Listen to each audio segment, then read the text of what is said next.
Bumper ফলন হলেও পাইকার সংকটের কারণে চাঁদপুরের কৃষকদের মিষ্টি কুমড়া এখন গোখাদ্য হিসেবে বিক্রি করতে হচ্ছে।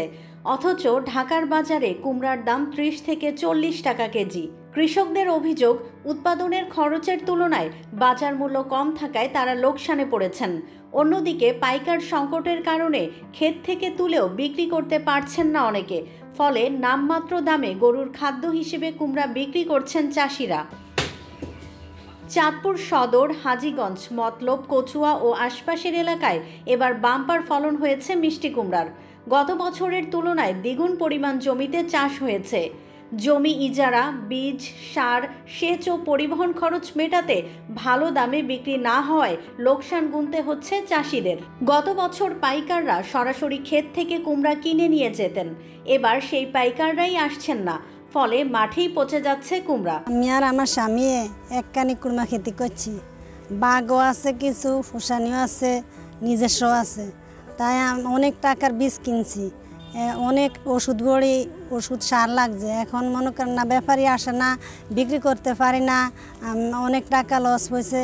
আমরা ধরে সরকার কিছু অনুদান দেয়, আমরা সামনের দিকে অগ্রসর হতে পারি। কুমড়া বেচতে পারি না, আমরা দাম নাই, মনে করেন ফলন হয়েছে, দাম পাইতে আসি না। গত বছর আমরা অনেক টাকা লাভবান হয়েছি কুমড়া বিক্রি করে, কিন্তু এবছর আমাদের কুমড়া ব্যাপারী না আসার কারণে অনেক কুমড়া পচে যাচ্ছে।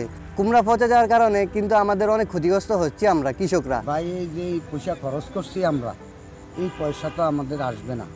যা সারে, বীজে, সেচে খরচ করিয়া আমাদের এই পয়সায় আসবে না। এবার কুমড়ার দাম নাই এবং কোনো বেহারি নেই। ১৫ টাকা ১৬ টাকা হইলে তবে চালাইতাম, চালানটা আসবে। কিন্তু কাল গত বছর বেচছি ২২ টাকা ২৩ টাকা, কিন্তু কাল এবার কোনো বেহারি আসতেছে না। স্থানীয় কৃষকরা জানিয়েছেন, ঢাকা সহ দেশের বিভিন্ন বাজারে মিষ্টি কুমড়া ৩০ থেকে ৪০ টাকা কেজিতে বিক্রি হচ্ছে। অথচ পাইকাররা ১০ থেকে ১৫ টাকা কেজি দরে কিনতে চান। এতে চাষিদের উৎপাদন খরচই উঠছে না। ফলে বাধ্য হয়ে নামমাত্র দামে গরুর খাদ্য হিসেবে বিক্রি করতে হচ্ছে। আমার এলাকার যারা যে কৃষক আছে, কুমড়া খেতি করছে, এবছর কুমড়ার ফসল অত্যন্ত ভালো হয়েছে, কিন্তু তারা ফসল বিক্রি করতে পারতেছে না। কুমড়া কিনটা নিয়ে বিভিন্ন জায়গায় নিয়ে ব্যস্ত, এবছর তাও আসতেছে না।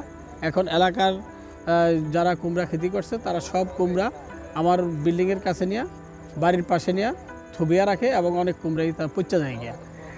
আমি সকল ওই যারা কুমড়া ব্যবসায়ী আছে, ওরা আইসা যেন বিভিন্ন জায়গা থেকে, এখান থেকে আইসা কুমড়া নেয় এবং আমাদের কৃষকরাও বাঁচে। আর সরকারের কাছে অনুরোধ, যাতে কৃষকের কিছু সার, বীজ একটু ন্যায্য মূল্যে দেওয়া হয়। কৃষকদের দুর্দশার সুযোগ কাজে লাগাচ্ছেন গরুর খামারিরা। তারা কম দামে কুমড়া কিনে গরুর খাদ্য হিসেবে ব্যবহার করছেন, যা দ্রুত গরু মোটা তাজাকরণে সহায়ক বলে জানিয়েছেন তারা। আমি ২০০ মণ কুমড়া কিনছি এ পর্যন্ত। আমার গরুর জন্য, গরুর খামারের জন্য, আমার গরুর ওজনে ভালোর জন্য কুমড়া অনেক উপকার আছে এবং কুমড়া ওজনে ভালো পাইতেছি। ফিডের কেজি ৮০ টাকা পড়ে, কুমড়ার কেজি ১৫ টাকা পড়ে। এই বিধানে আমি গরুর সর্বাধিক বিবেচনা করি। আমি এখন গরুর কুমড়া খাওয়াইতেছি, আমার মোটামুটি গরুতে ওজনে ভালো হয়েছে। আমি ৫০ কেজি করে ৪টা করে ৮০ কেজি দিই খানা, খালি কুমড়া ৮০ কেজি করে দিতেছি মাফি। আমি ফিডে কোনো উপকার পাইনি, বর্তমানে আমি কুমড়াতে উপকার ভালো পাইছি। কুমড়া চাষিদের এই সংকট থেকে রক্ষা করতে পরিবহন খরচ কমানোর উদ্যোগ নেওয়া হবে বলে জানিয়েছেন জনপ্রতিনিধিরা। প্রচুর কুমড়ার বাম্পার ফলন হয়েছে। বাম্পার ফলনের এই কুমড়াগুলো বিশেষ করে বাকিলা বাজারেই বিক্রি হয়, কিন্তু এখানে পাইকার তেমন একটা আসে না। এই জন্য কৃষকরা যে ন্যায্য মূল্য পাচ্ছে না। তো আমাদের হলো এখানে তাদের ক্যারিংয়ের বিষয় আছে, ক্যারিংয়ে অনেক খরচ হয়।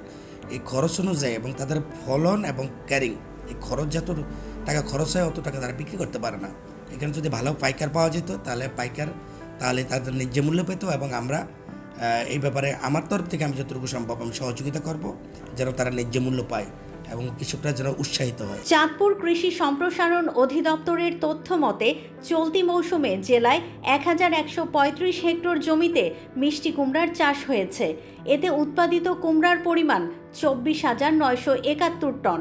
সরকারি সহায়তা ও ন্যায্য মূল্যের নিশ্চয়তা পেলে কৃষকরা পরবর্তী মৌসুমে চাষে আগ্রহী হবেন বলে মনে করছেন সংশ্লিষ্টরা। কোটি মানুষের আস্থার ভালোবাসায় ১১ বারের মতো দেশের ১ নম্বর রেফ্রিজারেটর ব্র্যান্ড ওয়ালটন।